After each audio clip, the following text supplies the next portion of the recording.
This is Dream Power Radio, the place where your dreams turn into reality. Here is your host, Debbie Spector-Weissman. Hello, hello, hello, and welcome to the Dream Power Show on the amazing Women and Men of Power Network, the world's leading positive programming network powered by Raven International. I'm your host, Debbie Spector-Weissman, the Dream Coach. This is the show where we talk about dreams, both daytime and nighttime dreams, and how you can use them to make the internal shift to a life you love. And as a reminder, I'm here to help you understand your dreams. So if you have a dream that's got you stumped, send it to me at debbie@dreampowerradio.com. I can help you interpret your dream or answer any questions you may have about the importance of dreams. So email me at debbie@dreampowerradio.com. You know, I can't believe it's been over a year since I started doing these programs. And as this year comes to a close, I want to send a big, sincere thanks to all of you who are listening. I hope you've gained as much wisdom and insights as I have. It's not only been my pleasure to offer you all of the experts who have been on the program in the past year, but I'm going to let you in on a little secret. Doing this show is one of the ways I'm living my own dream life. And now I'm going to give you a peek behind the curtains about the working of this podcast. You see, none of this would have been possible without the woman I'm going to bring on as my guest today. Raven Blair Glover is the founder and head of Raven International, the entity that provides the platform for this podcast and many others. But that's not all this remarkable woman does. In the space of a little over a decade, she's gone from an award-winning talk show host to running a virtual media empire. But instead of me talking about it, let's let Raven do the talking. So, welcome to Dream Power Radio, Raven. Hi, I'm glad to be here. I can't believe it. I'm on the Debbie Weissman show. Yay, me. But we are thrilled to have you. Now, Raven, you have been known as Raven, the talk show maven. So I just want to start back at the beginning. Mm-hmm. What made you decide to be a talk show host? You know what? I was a dreamer as a kid, and I would always listen to the DJs on WJMO, and I thought, oh my God, it's so fascinating that to think that they could spin records. And at that time, I thought everybody in the world could hear them, but really everybody in Cleveland and the surrounding areas. And it just, it lit a fire in me. And from that time on, I wanted to be on airs. And I used to sneak to the neighborhood radio station. Again, it was WJMO in Cleveland, Ohio. And I was a junior DJ there and a junior DJ at a hospital, Methodist hospital in Cleveland. And then that dream shut down. You know, like most of the time we have these dreams as a kid, right, Debbie?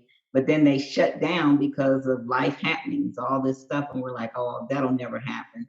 And so I bought into that it would never happen. But then at the age of 55, as you know, Mom was in the hospital and I was on a conference call, and Alex Mendozian said the quickest way to become an expert is to interview experts. You could do this thing called podcast, and you didn't have to have an FCC license. I said, what? And that people all over the world could hear you. And so I started drafting out my show right there at the hospital. And that was February 6, 2006. April 23rd, 2006, I launched my first show, Women Power, right from my kitchen table on a free conference call line. That's all I had to do. I know, and then it was just uphill from there. It's funny you said kitchen table because you actually put together some books, careers from the kitchen table. Yeah, which my first course was called Kitchen Table Radio. Right, and it shows people how they too could become talk show hosts. And I wanted to talk about that because it's unique in this business. You know, people who do talk shows just tend to do talk shows, but you really wanted to pay it forward and to show other people that you could do what you're doing. Why did you do that?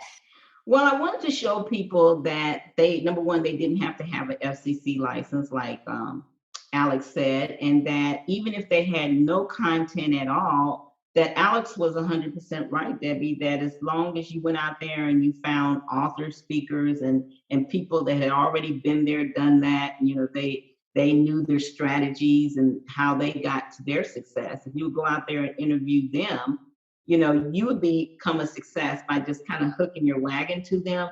And I wanted to show people the easy breezy way of doing it. I mean, to think that all you needed was a free conference call line for someone to say, yes, you can interview them. And, you could do an interview. You could then download that and upload it to these podcasting platforms like Apple. And I think back then I used Podomatic, or any of those podcast platforms. And then people all over the world could hear you. I just thought it was fascinating, and other people needed to know that. But to be honest, I really wanted to reach people like myself, those that were in their midlife, those that at that time were getting fired from jobs and they didn't know what they were going to do. They were like scared. I remember being in my 50s and scared that I was going to lose my job. And I felt like there's other people that felt that way, and that they could build a career off of being a talk show host, have fun at it, and they could, interview or teach people things that they had worked for years. Like if a person was a executive assistant for years, they could have a show that would interest other executive assistants on how they could be a better executive assistant, how they could find jobs. People that like quilting, they could do a show around quilting or cooking. And I thought that was just fascinating. So you had a network called the Amazing Women of Power. Was that the first network? Yeah. So we took Women Power show, and then years later, after I left CNN, I thought I wanted to start a positive programming network where it was a network that was all positive. There was no men bashing, women bashing, political bashing. It was just to move people and uplift them and get them to dream again and know that they can do it. And I wanted to have a network full of coaches like you, Debbie, that could not only do a show, but be able to take their listeners further than the show by offering breakthrough sessions and giving them books and courses so that their learning wouldn't stop at the show. Because, once you listen to a good show, then you go listen to another show and another show. But where is the transformation for you, the listener or the viewer? So I said, I want to have a network. It's going to be powerful women, up and comers like myself, because I thought, the ones that had already made it, they were out there, but there were plenty of people like me that were talented and nobody knew about them. So I was going to make them stars on my platform so that people could know that they are the leader they're looking for. So what makes a good talk show host? I think someone like you, Debbie, that's authentic and they're real. They're not perfect by no means, but they are willing to bring their realness and rawness in front of people. And I got to tell you, it's a whole different ball game, as being on video and now doing a TV show than a radio show, because you kind of hide behind the mic, But now we're really out there and we're showing the realness, the rawness. And us women, we could be a lot, we're pretty vain, so we have to discard worrying about our looks and are we just perfect. We're not trying to be a Kim Kardashian or anything like that. We just want to be ourselves, and we want to help people and teach them the things that we did right and the things we did wrong. And I think a real talk show host does that, Debbie. I don't think they try to present themselves as being perfect, but just saying, hey, this is what I've done wrong. This is what I've done that I've had success for. A great talk show host is someone that knows that it's all about their viewers and their guests. It's not about them. When they're doing an interview anyway, they want to definitely highlight their guests. When they're doing a solo show, then they know that the content that they're bringing must be a solution to their viewers or their listeners' pain, and they get that. I think a great talk show host is someone that just doesn't jump on air and does a show. They do like the Oprahs and the Larry Kings. This is their art, this is their skill, and they take care of that. They work on that. You never start learning. And a great talk show host is not afraid to ask the question, that one question, and they know the question, or they'll figure out the question that their listeners or viewers want to really know. Yeah. Oh, and one more thing, very important thing. They're great listeners.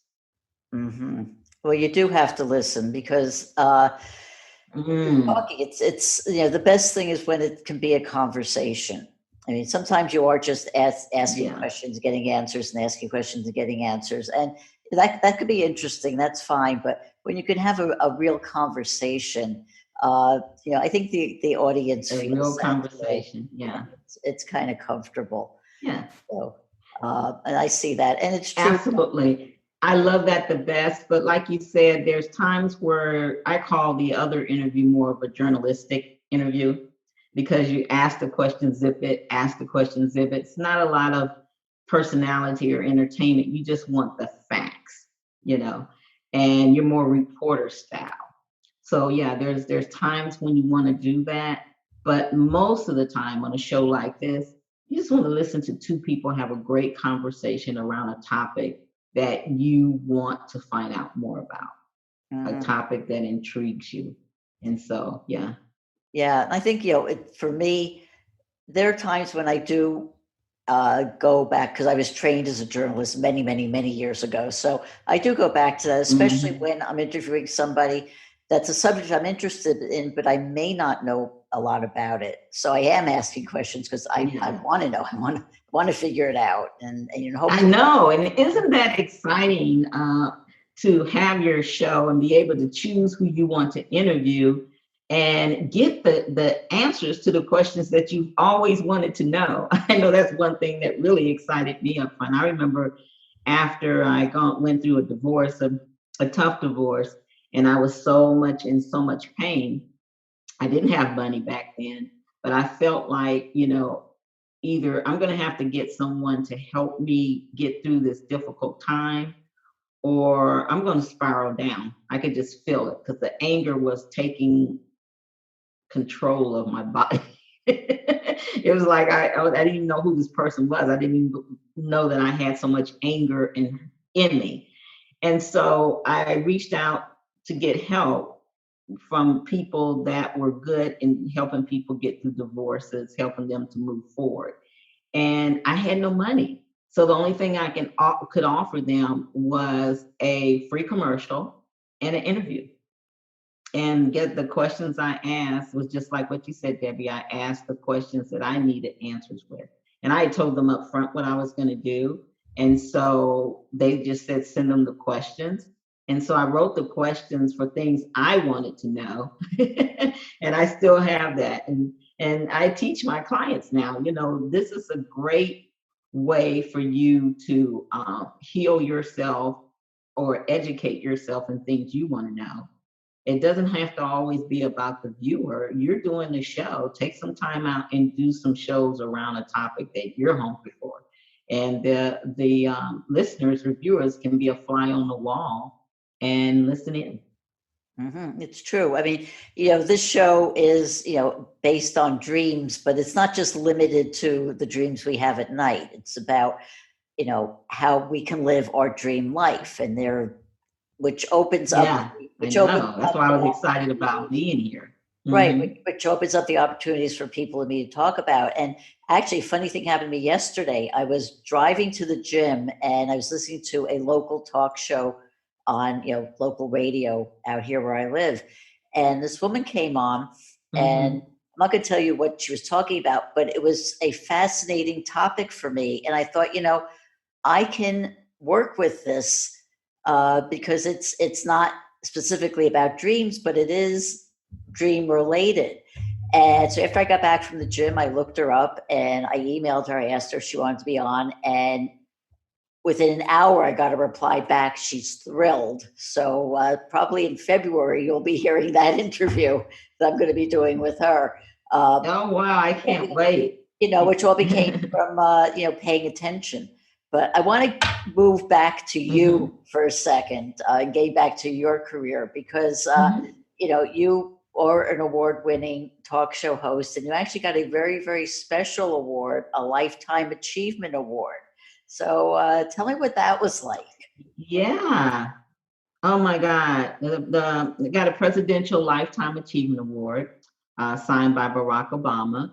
And it was definitely a memorable moment. But at the same time, it was a moment that I did not own until I actually walked across the stage and they pinned the presidential pin on my jacket and said on behalf of, what was he, the 43rd or 44th. Was he the 43rd president? 44th. 44th president. Barack Obama, thank you for your services. And just hearing those words, wow, that's when it really hit me. But I had a hard time owning that I deserved that. It was a surprise. I was in Hawaii when I got the email saying that you were nominated for the Presidential Lifetime Achievement Award. Girl, I thought somebody was pulling my leg. I'm like, yeah, right. I didn't answer it for 3 weeks. And my son finally said, we were sitting at his kitchen table in Hawaii. And I said, how do I keep getting this email? I wish these people stop it. Talking about I get the president of, nominated for the Presidential Lifetime Achievement Award. So my son said, let me see that email. And he says, Mom, I think that email is real. It's got an official, what do you call it, symbol or something at the bottom. And he said, and it's got a phone number. You should at least call him. I'm like, I'll do it, when I got back. And so when I got back home, they sent one more email and they said, final notice, you're either going to have to say you're going to accept this, or because we need some paperwork from you, this is the presidential award, or you're going to have to let us know you don't accept it. And then I finally called and it was real. And I still can't believe it. It was a fabulous moment. I only wish my mom, especially my mom and dad, but especially my mom would have been here, because remember, my story started at the hospital by her side.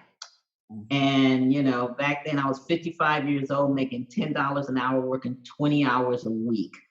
And mother was in the ICU unit for 3 weeks, Debbie. And that's when I heard Alex on that conference call say the quickest way to become an expert is to interview experts and talk about podcasting. So that show was created during that defining moment at the hospital with my mom. So I know she was alive, she would have been just,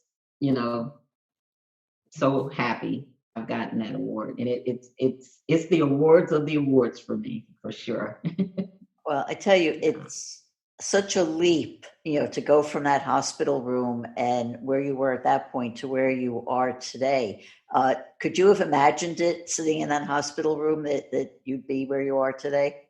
No. In fact, it's interesting you should say that, because, I kept wondering, why was I so hung up on creating this show just from that statement that I heard from Alex, but I couldn't shake it. My sister Tracy and I, we both lived at the hospital for 3 weeks in the ICU unit. We slept there with Mom. We wanted to make sure everything was done right, because years before that, we lost my dad from mistakes in the hospital. So we weren't leaving Mother's side. And when she slept, I would be on the computers Googling how to do a podcast, how to interview and put this show together. And I didn't know why I was so intense on doing that. My sister was very upset with me, because she's like, we didn't know at that time if Mom was going to make it or not. She was back and forth, in and out of surgery. It was a very scary time, uncertain time. But for some reason, I could not shake the fact that I was supposed to follow what was put on my gut, that I felt like was by God, to do this. And that this childhood dream of radio was going to happen in a different way. And, there's been a lot of great things along the way. I've gotten many awards, but that one for sure, is the, icing on the cake, so to speak. And I never would have thought it took me a while to even own that I deserved it. And it brings me back to your show, Debbie, Dream Power. Even though I know you talk about what dreams mean, I just want to say to your viewers that never give up on your dream. I gave up on my dream, and my dream found me at the ICU unit of Methodist Hospital in Houston. It found me there. It came back. from that statement that Alex said. And the little Raven just got excited again. And now I'm helping people come out of the shadows and into the spotlight using the power of their voice with having a radio show. But now, as you know, Debbie, because you're one of our TV stars, is now we're able to help people be seen and heard. Had that never happened to Mom, I don't think I'd be doing this. That is amazing. I really don't, because that whole turn of events happened in that hospital. So it was for a reason. They always say it's not our plan, it's God's plan. And so I thought I was going to be spinning records. His plan was bigger for me. It was for me to change lives in another way. And so it's not about me. I'm just a regular person like many of our viewers and listeners. But it's about the people that I interview, because they've been through they come with their strategies and their formulas for success and their great books. And we're able to share it to our listeners and viewers. And our viewers and listeners are able to get a lot out of it. Many of them get to their breakthrough, or it's the start of their life turning around. And so we said it earlier, it's about passing it on, making a difference, and paying it forward. And we do it. As talk show hosts, live streamers, YouTubers, and broadcasters do it, one show and one interview at a time. And everybody has to do their part. And I didn't get it then, but I get it now. And so they're right. You know, this whole world we're in, it is a stage, right? And we all have our different little things that we are supposed to play in our part. You helping people understand their dreams, helping them be able to manifest the things they want from their dreams, helping them to be able to step away from fear because they think their dream means one thing and it means another. Me helping people express themselves and showing regular folks like us that, you know, even though you aren't famous, you're still a leader. And you still have something that other people need. They just don't know because they don't know where to find you. So by us bringing your talents to the forefront, be it audio or video, now people that never knew about you know about you and know about your skills and know what part you're playing on this earth. And so I think that's what we're all doing now. We're here. This is God's stage for all of us, and we all have assignments that we need to do. And if you're trying to figure out your assignment, tap into what you always love to do. You probably will think about something that you wanted to do as a kid, be a fireman, be a teacher. You know, what are us coaches? We're teachers. Teachers are teachers. There's different ways to teach. And I never thought about that. Did you, Debbie? You know, that teachers and coaches are really the same thing. Yeah. Yeah.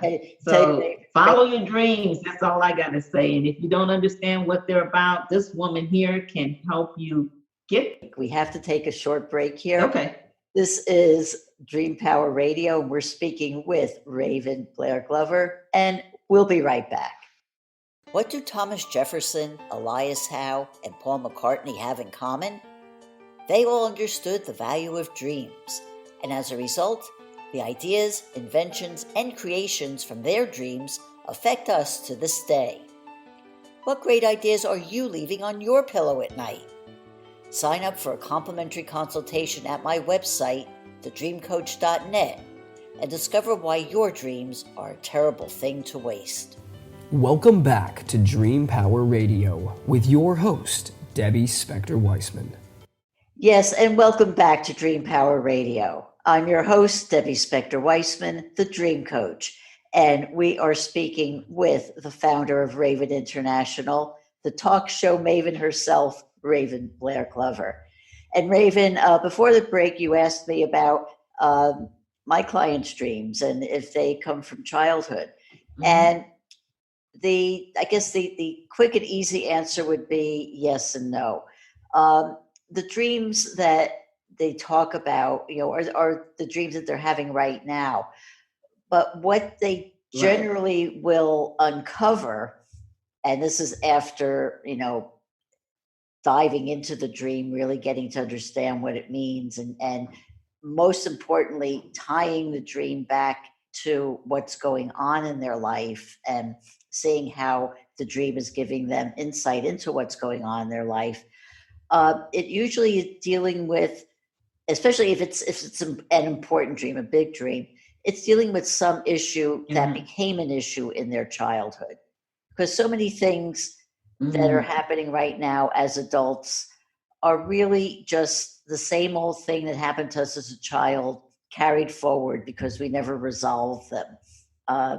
You know, and it all goes into I can definitely self-limiting beliefs, like, the belief I don't deserve it. Now I'll tell you, this ties into what we're doing now. When I was in college, I was going to go into radio after I went out of school, and I was on my school radio station, and did a lot of work and was pretty good at it, but I didn't have the confidence in myself. So when I went out after I graduated from college, somehow I was confident in my writing, so I went in that path in my life. But I wasn't confident in the radio side, so I buried that for many, many years. And it all came down to that feeling of I don't deserve it. And it wasn't until I was much, much older and paying attention to my dreams and finding that I don't deserve it coming up as the underlying factor of the dream, to realize that that's been running my life for many, many years. And when I came to understand that, which enabled me to release it and let it go, it opened up new avenues. And that was why I was ready to take your invitation to say, hey, you want to do a radio show? And you first asked me, I said no, I wasn't, because I was still dealing with those beliefs. But you know what? Second time you asked, I was ready. I said yes, let's do it, and here we are. But I want to just now you got both radio and TV. So I want to talk. I want to move the conversation into TV because, like I said, we started. It was actually when you had the Internet Radio Network. I started doing shows on that, and then at the beginning of this year, we went all podcast. So that's why this show is now a podcast. And then you said, "Hey, you know what? Let's do TV shows." So, what impelled you? What made you say, "Hey, it's time to move into TV"? Well, that was a surprise from my husband, Debbie. My husband had gotten an email, and it was teaching people how they can be Roku developers and things. And he surprised me. I forget if it was for Christmas or anniversary, because our anniversary is the 31st. So I can't remember. It was right in the middle. And he gave me one that's what it was. He gave me one for a Christmas present and one for an anniversary present. So for the Christmas present, he gave me Roku. And I woke up and he had set us up on Roku he just had told me to send him 6 videos. So I sent him 6 videos. And he got us approved, and so we were on Roku. And then for anniversary, he got us set up on Amazon Fire. So that was his thing. It was like, hey, you going there? Things are going to video now. I'm pushing you out. And so that's what happened. He set us up on there, and as you know, in January I told you guys, welcome back from Christmas. And guess what? You're going to be TV stars. And I think you guys have 2 months to get it together, right? It was hardly no time. So I think I told you guys maybe in late January, and we launched our first channel to the public anyway, before they were just privately, March 23rd. Yeah, I remember you and the rest of the hosts were like, what?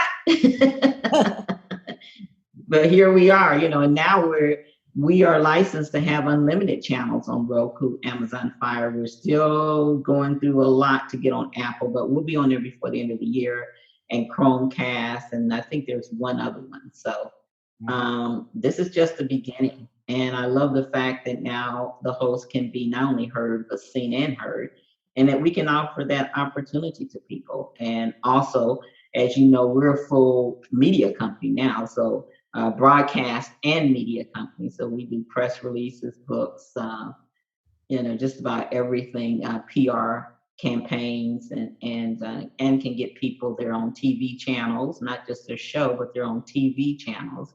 And of course, we can help people have their TV show and podcast. So now that we're at the end of this year, looking forward to next year, what's going to happen for Raven International next year? I think next year I'm going to really just get out there and speak more, kind of come behind the mic and camera and just get on more stages for myself. For the network, we're going to continue growing, continue creating channels. We have Short Talk TV starting soon, an entrepreneur channel starting soon. So we're going to keep launching these positive education, we call it edutainment type of channels out there. I would like to see by the end of next year, we have 100 people. I think we have like maybe 30 hosts now. So I would like to have 100 people by the end of 2020. And, our goal is just to help people reach theirs in the sense of being able to come out of the shadows into the spotlight. So we can change 100 people's lives and bring them to our broadcast media platform, whether they be a client or whether they be a host. We just want to stay very focused on that. Sometimes I stretch myself, as you know, Debbie, I'm this way, that way, this way, that way. But I'm really, next year is going to be my focus year. So 100 people, 100 hosts is what I would like to have. So if somebody listening to this is interested in becoming a talk show host or just simply wants to know more about it, how do they get in contact with you? Well, Debbie, if you have show notes, I'd really appreciate it if you put my calendar link in there. But if you don't get this, you don't see it in the show notes, just contact me at talkshowmaven@gmail.com, talkshowmaven, MAVEN, @gmail.com. And on subject line, put Dream Power Show. And then that way, yes, definitely write in. You'll get my book, the Talk Show Magic book. You'll get that for free in hopes that maybe you will one day want to be a talk show. And you'll also get the link to my calendar so we can book a free breakthrough to having your own TV or radio talk show session. And we can see if it's for you. Wonderful. Well, Raven, thank you so much for being a guest on Dream Power Radio today. We've been speaking with talk show entrepreneur Raven Blair Glover. I'm Debbie Spector-Weissman, and I hope you've enjoyed the program. We're taking a few weeks off for the holidays, and we'll be back in January with new programs. So until next time, happy holidays and sweet dreams, everybody. You've been listening to Dream Power Radio with your host, Debbie Spector-Weissman. For more information on Debbie or to sign up for her newsletter, go to dreampowerradio.com. This has been Dream Power Radio on the amazing Women and Men of Power Network, the world's leading positive programming network, powered by Raven International.